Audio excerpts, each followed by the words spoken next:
सो hello good morning everyone. So आज ये मैं वीडियो शूट कर रहा हूँ। सो ये कॉन्सेंट्रिक्स वाली वीडियो के रिगार्डिंग ये है। तो इसमें जो मेरे को पहले आपको बताना है कि स्टार्टिंग का जो रजिस्ट्रेशन प्रोसेस है असेसमेंट स्टार्ट करने का, उसमें आपको डिटेल्स फिल करनी बता दूंगा कि आपको कहाँ पे क्या चूज़ करना है।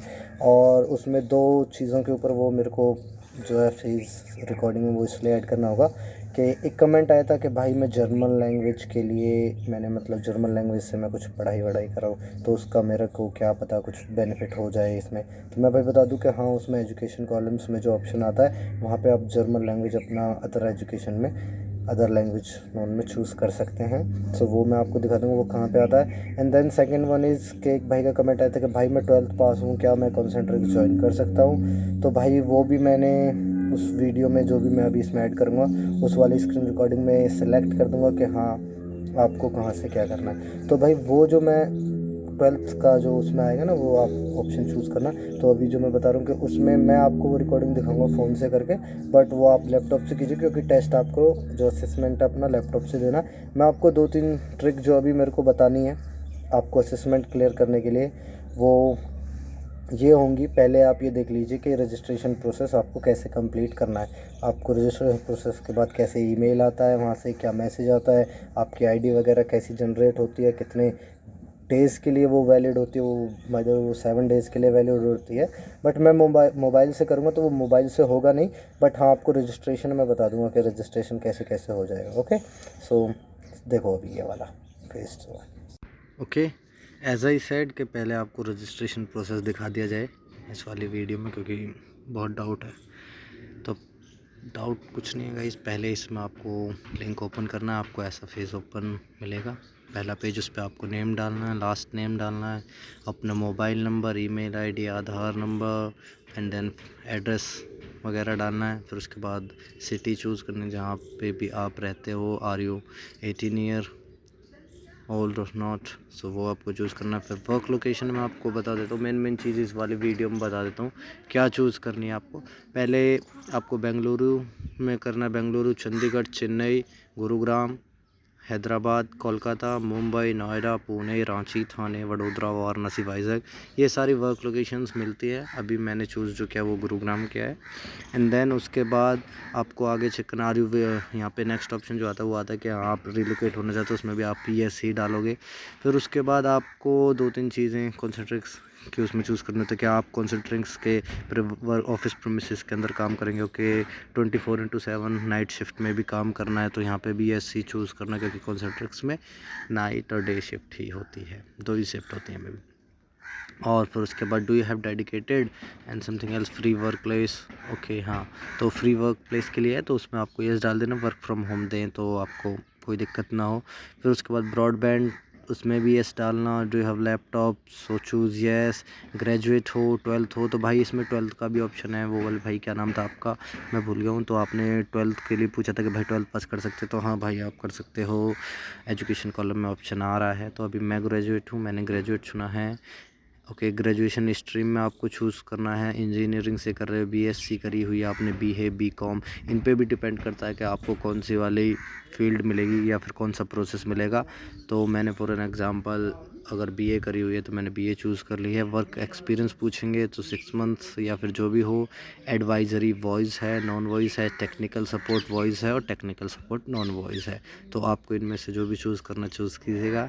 एंड देन आफ्टर दैट आपको डू हैव टेक्निकल सर्टिफिकेशन, अगर यस तो यस, नहीं तो मैंने भी जैसे नो किया है या फिर नो किया है, नो डाल देना। हैव बिन कोविड वैक्सीनेटेड, तो ओके वैक्सीनेटेड में डाल देना, जो भी वैक्सीन लगी हो उसकी डेट वगैरह डाल देना। फिर उसके बाद डिप्लोमा वगैरह, लैंग्वेज डिप्लोमा, तो भाई जर्मन वाले भाई आप यहाँ पे यस चूज़ करके ना आप अपना जो भी जर्मन से आप डिप्लोमा कर रहे हो एजुकेशन का वो चूज़ कर सकते हैं। मैंने तो अभी नो डाल दिया क्योंकि मैंने कोई अदर लैंग्वेज का डिप्लोमा नहीं किया हुआ है। अभी आपको यहाँ पे चेक करना है कि हाँ भाई, have you ever work with IBM जो है आपने नाम सुना होगा, तो अगर आपने उसमें काम किया तो येस कीजिएगा, अदरवाइज़ नो करके आप स्टॉप कर सकते हो। यहाँ पे आपको लिखना है, एक कॉलम छूट गया कि please list Indian languages you can speak understand. Okay, understand and speak, so यहाँ पे आप डाल सकते हैं हिंदी, एंड आपकी अपनी अलग कोई लोकल लैंग्वेज हो तो डालिएगा, अदरवाइज़ इंग्लिश डाल दीजिएगा। इंडियन लैंग्वेजेस पूछा हुआ है वैसे तो, पर डाल देते हैं, कोई दिक्कत नहीं है। ओके, देन उसके बाद आपको स्टार्ट यहाँ पे कर देना है, क्लिक कर देना है स्टार्ट असेसमेंट पे। ओके, सो जैसे ही आप स्टार्ट असेसमेंट पे क्लिक करेंगे, okay expected to be a valid mobile number, so यहाँ पे मोबाइल नंबर पे रेड एरर दिखा रहा है, तो ओके आई गेस, तो यहाँ पे आपको क्लिक करना है स्टार्ट असेसमेंट पे। तो यहाँ पे आपका लोडिंग होगा, तो लेट्स सी, आप देख लीजिए। अगर इसके अलावा कोई और कुछ एरर आ रहा है तो आप फिर मुझे बता सकते हैं। Okay, so just wait for few seconds. Okay, error code, तो अब यहाँ पे जो एरर कोड आ रहा है ना भाई, ये आ रहा है कि आपको access denied, platform not supported, please take the test on the desktop. तो ये टेस्ट ना आपको अपने डेस्कटॉप से कंप्लीट करना है। तो अभी आप वेट कीजिए, मैं इसको रोकता हूँ एंड देन उसके बाद आपको बता दूँ। ये देखिए यहाँ पे आपकी मेल आईडी एक आ गया है, मेल कॉन्सेंट्रिक्स के MCAT टेस्ट का। तो ये जो टेस्ट है ये आया, high your assessment with Concentrix scheduled, user name आपका आ गया है, पासवर्ड आ गया, वैलिड 7 डेज़ के लिए आपका वैलिड है, मेल आ जाएगी आपकी इस मेल आईडी पे। तो ये करके प्रोसेस है, बहुत जल्दी रिस्पांस आता है गाइस। तो आप अपना टेस्ट अच्छे से दीजिएगा, रिस्पांस जल्दी आएगा। अभी आप वेट कीजिए, मैं अभी आपको और 2-3 चीज़ें और बताता हूँ। तो भाई अभी आपने देखा कि आपको कैसे रजिस्ट्रेशन करना है, रजिस्ट्रेशन आपका कैसे कंप्लीट होता है, वहाँ से कैसे ईमेल और मैसेजेस आते हैं, बट मोबाइल से हो नहीं पाता है क्योंकि मोबाइल सपोर्ट में दिक्कत आती है उसको होने में। तो अब मैं भाई बता दूं कि पहला जो आपको असेसमेंट कंप्लीट करने के लिए ना ध्यान में जो चीज़ें रखनी है वो ये रखनी है कि ज़्यादा हेडेक नहीं लेना। अब एक भाई कमेंट में बोल रहे थे कि अगर इतना ज़्यादा आसान होता असेसमेंट क्लियर करना तो इंडिया में इतना अनएम्प्लॉयमेंट नहीं होता, और इतना सैलरी का भी कुछ उसमें है, उसमें बता रही हैं कि 15 के सैलरी इन हैंड है। तो भाई आपको एक दो चीज़ बता दूं कि हाँ मैं आपसे एग्री हूँ, बट फुल्ली एग्री नहीं हूँ अनएम्प्लॉयमेंट वाला जो आपने इतना बोला। तो उसके लिए मैं बता दूं कि भाई देखो, कोई भी चीज़ करो आप किसी भी दिशा में करो, उसको सही तरीके से करना ना ज़रूरी होता है। देखो हर चीज़ में भेड़ चाल आप यूज़ नहीं कर सकते हो। अगर मैंने बोला कि हाँ भाई जो है जॉब जो निकली हुई है वो बहुत इजी है, इट डजेंट मीन कि उसमें भेड़ चाल में ही सारे बच्चे सिलेक्ट हो जाएंगे। कॉन्सेंट्रिक्स कंपनी की अपनी एक अलग वैल्यू है। तो मैंने ये वीडियोस भी उनके लिए बनाई थी जो बच्चे डेडिकेटेड हैं अपनी लाइफ को लेकर, जो कुछ करना चाहते हैं, MNC कंपनी में वर्क करते हुए अपने फ्यूचर को आगे ले जाना चाहते हैं, अपनी पढ़ाई पे भी ध्यान देना चाहते हैं। तो ऐसा नहीं है कि हर चीज़ में आप भेड़ चाल को ही यूज़ करो। तो वो इसलिए है कि हाँ आसान है, नॉट टफ़, इतना टफ़ भी नहीं है। तो आप अगर अपना पूरा बेस्ट देते हैं तो आप एक बार या 2 बार में असेसमेंट अपना क्लियर कर लेंगे। और दूसरी चीज़ के कॉन्सेंट्रिक्स में अभी आपको अप्लाई करने से क्या फ़ायदा होने वाला है, जॉब क्यों जल्दी मिलने वाली है, तो उसका पहला रीज़न ये है कि जिस प्रोसेस में मैं काम कर रहा हूँ उस प्रोसेस में पहले हम 400 के समथिंग लोग काम करते थे, और अभी उसी प्रोसेस में 4000 लोग हैं। तो आप समझ सकते हैं कि अपॉर्चुनिटीज़ कितनी बढ़ रही हैं और किस लिए बढ़ रही हैं। ओके, तो इट मीन्स कि हाँ अभी आपको जल्दी भी जॉब मिलेगी कॉन्सेंट्रिक्स में, क्योंकि पहले जिस प्रोसेस में 400 बच्चे थे अब उस प्रोसेस में अगर 4000 बच्चे हैं और हायरिंग अभी भी गोइंग ऑन है, तो आप ज्वाइन कर सकते हैं। दूसरा कि आपका जो बेसिक, आप एक कमेंट आया अभी ड्यूरिंग द वीडियो में, जब वीडियो बना रहा था अभी ये सेकंड पार्ट वीडियो का, तो एक कमेंट आया कि 15 के सैलरी होती है, यहाँ पे 30 के बता दें। तो मैं बता दूँ कि जो सबसे कम सैलरी, अब जो सबसे कम सैलरी होती है वो आपकी 18 के होती है, 15 के फिर भी नहीं होती है। तो 18 का आपका CTC होता है जो सबसे कम होता है। तो और उससे ज़्यादा आपको जो बोल रहे हैं ना भाई कि हाँ 30 नहीं होती है, तो मैं बता दूँ मेरी लास्ट मंथ की सैलरी 86,000 आई थी। अब आप बोल रहे थे कि आप मेरे को अपनी वो दिखाना सैलरी स्लिप, तो भाई सैलरी स्लिप नहीं दे, सैलरी स्लिप भी दिखा दूंगा, डोंट वरी, आपको सैलरी स्लिप भी दूंगा, बट अभी मैं इतना बड़ा नहीं हूँ कि हाँ आप मेरी सैलरी स्लिप देख लो। तो बता देता हूँ कि 86 के सैलरी तक हम लोग अर्न कर सकते हैं कॉन्सेंट्रिक्स से। और ट्रेनिंग वाले कमेंट का रिप्लाई होगा कि हाँ ट्रेनिंग में कोई भी आपसे पेमेंट नहीं ली जाती, ट्रेनिंग में आपको आपकी पूरी सैलरी दी जाती है। ओके, तो उसके बाद 86 के सैलरी के लिए आप फिर से कमेंट करोगे कि 86 के सैलरी का प्रूफ दो, तो मैं बता दूं कि भाई वो इंसेंटिव्स और RNR मिला के देन उसके बाद 86 के सैलरी बनती है। ओके, तो अब ट्रिक्स जो हैं वो आपको असेसमेंट में क्या यूज़ करनी है।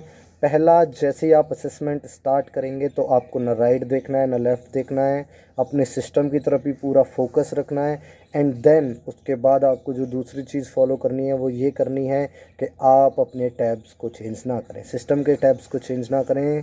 Don't try to be cheat करने की कोशिश ना करें बिल्कुल भी एग्ज़ाम के दौरान जो भी आपका टेस्ट होगा। और आपको एक चीज़ बता दूं कि जैसे आप असेसमेंट अपने कंप्लीट करेंगे उसमें आपका जो प्रोसेस होगा वो ऐसे होता है कि वॉइस का अलग आते हैं क्वेश्चंस, नॉन वॉइस के अलग आते हैं, टेक्निकल वाले के अलग आते हैं, नॉन टेक्निकल के अलग आते हैं। ओके, तो उसमें आपको चीज़ें जो ध्यान में रखनी है, टैब चेंज नहीं करने, पूरी ईमानदारी से देना है। पूरे 1 वीक के लिए आपने मैसेज में भी देखा होगा 7 डेज़ के लिए वो वैलिड होता है। 7 to 10 डेज़ तक का वेट करना है, फिर उसके बाद अगर नहीं जाता है तो आप उसको दोबारा भी दे सकते हैं। ऐसा नहीं है कि आपने अगर एक बार असेसमेंट दिया, MCAT दिया, तो उसके बाद दोबारा नहीं हो। ओके, अब अगर आपका ये पहला फेज़ क्लियर हो जाता है एंड देन उसके बाद आपको वहाँ से आफ्टर अ वीक और 10 डेज़ आपको रिवर्ट आता है, तो आपका MCAT टेस्ट होता है। उसमें मैं बता दूं, आप अब एक भाई ने बोला था कि हाँ यहाँ पे 7 राउंड नहीं होते। भाई आप ज़्यादा बता रहे हो, मेरे दोस्त का मैसी प्रोसेस में कम राउंड में हो गया था। तो मेरे भाई आपके दोस्त का हुआ था, आपका नहीं ना, तो आपके दोस्त ने आपको बताया हो कि 1 ही राउंड हुआ है। मैं तो भाई खुद कर रहा हूँ कॉन्सेंट्रिक्स में कम, है ना। तो मेनली 4 राउंड, वो मिला के 7 राउंड में कंप्लीट होते, क्योंकि आपके टाइपिंग टेस्ट हो जाते हैं 1-2 बार, और 1-2 बार आपका वीडियो कॉन्फ्रेंसिंग वाला राउंड होता है, फिर आपको कॉल पे भी डिस्कशन करना होता है। तो वो 6 से 7 राउंड तक का ही बैठता है। तो आप अपने दोस्त से कन्फर्म कर लीजिएगा जिसका मैसी प्रोसेस में हुआ था, है ना। तो दूसरी चीज़ जो आपको बतानी है वो ये बतानी है कि ड्यूरिंग द टेस्ट, जब आप टेस्ट दे रहे हो तो क्वेश्चंस को ना केयरफुली लिसनिंग। ओके, तो केयरफुली लिसन करना, क्वेश्चंस क्या कह रहे हैं, क्या आपसे पूछ रहे हैं। आपसे normal just standard of 10th class, आपके इंग्लिश का स्टैंडर्ड अगर 10th क्लास तक का है, आपको जस्ट ग्रामेटिकल क्वेश्चंस के आंसर करने हैं, फिलिंग द ब्लैंक्स आएंगे कुछ, उनके रिप्लाईज करने हैं, रिपीट करना है सेंटेंसेस को जो आपका इंटरव्यूअर बोल रहा होगा, उसमें जो भी लगा होता है सिस्टम में कुछ ना कुछ, वो वहाँ से आपको रिपीट करना है, फिलिंग द ब्लैंक्स भरने हैं। इन सारी चीज़ों पे ध्यान देना, बहुत बेसिक है भाई। आपको मैं फिर बता दूं, बहुत ही ज़्यादा बेसिक है, इतना स्टैंडर्ड उसका हार्ड नहीं है कि आप उसकी इंग्लिश को क्रैक ना कर सको। पहली बार असेसमेंट दो, उसके क्वेश्चंस को नोट आउट कर लो या फिर कुछ भी कर लो, देन सेकंड टाइम में आप उसको पूरी ईमानदारी से या फिर पूरी डेडिकेशन के साथ दे देना। पहली बार में अगर आप चाहें तो उसको चेक भी तो कर सकते हैं फॉर अ वीक कि हाँ आपसे क्या क्या पूछा है, उन सारी चीज़ों को ध्यान से सुनो। टाइम किलिंग बिल्कुल भी नहीं करनी उसके अंदर। टाइम किलिंग का जो पार्ट आएगा वो आपका एट द एंड आएगा, टाइपिंग टेस्ट आएगा उसी में ही, असेसमेंट के दौरान ही। उस असेसमेंट में आपको बहुत ध्यान देना है ना। फिर मैं दूसरा जो इसके बाद होता है ना कि आपको MCAT एक ऐप है उनका, उस ऐप पे एक टेस्ट होता है आपका, मैथमेटिक्स देखी जाती है बेसिक, उसमें भी कुछ नहीं होता, परसेंटेजेस निकालनी है आपको। तो उससे इजी क्या होगा, अगर मैं आपसे पूछूं कि हाँ आप मेरे को 200 का 10% बताओ, तो 20। ओके, सो इजी इजी से क्वेश्चंस होते हैं, बहुत टाइम होता है। अब इसको भी अगर आप कठिन बता रहे हो मेरे भाई कि इतना अनएम्प्लॉयमेंट क्यों है, वो अनएम्प्लॉयमेंट इसलिए है कि peoples are educated but not fully. वो एक तरह से उनके पास नॉलेज है पर पूरी नहीं है, और वो उस नॉलेज को अच्छे से यूज़ नहीं करना चाहते हैं। और अगर आप ये कहते हैं कि कॉन्सेंट्रिक्स से आप इनकम जनरेट नहीं कर सकते हैं, तो कॉन्सेंट्रिक्स आपको पैसा इतना दे देगी जो कोई जवाब ही नहीं है। अगर आप बोलो कि हाँ 15 के इन हैंड मिलती है, स्टार्टिंग में आप जाते हो 15 मिलते हैं, यहाँ पे 30 बता रहे हैं, तो मेरे भाई 30 भी मिलती है, आप पूछ लीजिएगा, क्योंकि मैं उस प्रोसेस में हूँ नहीं। अदरवाइज़ मैं आपको बेसिक की तो सैलरी स्लिप दिखा ही देता। बट हाँ, सैलरी स्लिप दिखाना थोड़ा कॉन्फिडेंशियल है मेरे लिए, मुझे प्रूव करने की ज़रूरत नहीं कि हाँ मैं 50K कमा रहा हूँ या 80K कमा रहा हूँ या फिर मेरी सैलरी 10,000 आ रही है। तो हाँ भाई, स्टार्टिंग में जब आप ट्रेनिंग में आओगे आपको बेसिक ही मिलेगी, आपको उस समय RNR नहीं मिलेंगे, इंसेंटिव्स नहीं मिलेंगे, तो आपको सैलरी कम लगे तो उसके लिए मैं कुछ कह नहीं सकता हूँ। तो मैं आपको सारी चीज़ें जो है मैंने अभी आपको क्लियर कर दी हैं। So okay, thank you so much. Test में जो मैंने आपको बताया कि पहली बार में उसको देख के चेक कर लीजिएगा, एंड देन सेकंड टाइम में आप उसको अच्छे से अपने को कंप्लीट कीजिएगा। ये सारे मेथड्स आप यूज़ करेंगे तो आपको बहुत आसानी होगी टेस्ट को क्लियर करने में। ओके, सो ये लास्ट वीडियो था इसके ऊपर। और सैलरी वालों को भी जवाब मिल गया है भाई, और आपका लैंग्वेज वाला जो था जर्मन, भाई आप कर सकते हो अप्लाई, डैम श्योर कर सकते हो। और भाई 12th पास वाले भाई, आप भी 12th पास के लिए अप्लाई कर सकते हो। और जो अभी मेरे लिंक से जो जॉइनिंग पहुंच चुके हैं वो पहुंच चुके हैं 6। ओके, तो ये मेरे लिए बहुत खुशी की बात है कि अभी 6 लोग मेरे लिंक से ज्वाइन कर सकें या फिर मेरी वीडियो से, तो 6 लोगों को मिल सके। अभी ये लास्ट है, इसके बाद कॉन्सेंट्रिक्स के ऊपर वीडियो नहीं आएगी कि हाँ आपको कैसे अप्लाई करना है। इसमें मैंने आपको बीच में वीडियो ऐड करके दिखा दिया है, and then everything is clear. So okay, thank you so much guys. तो अब भाई एक चीज़ और सुन लो, अभी मत जाओ। लाइक तो करते ही हो, कमेंट्स भी करते हो, व्यूज़ भी करते हो भाई, इसको शेयर भी कर दो, चैनल को सब्सक्राइब भी कर दूँ, क्या बोलना ही पड़ेगा भाई, मैंने अभी तक तो बोला नहीं किसी वीडियो में, अब देख रहे हो तो लाइक शेयर कर दो, सब्सक्राइब कर दो, कुछ तो कर दो। चलो, thank you so much guys, have a great day all of you, bye bye.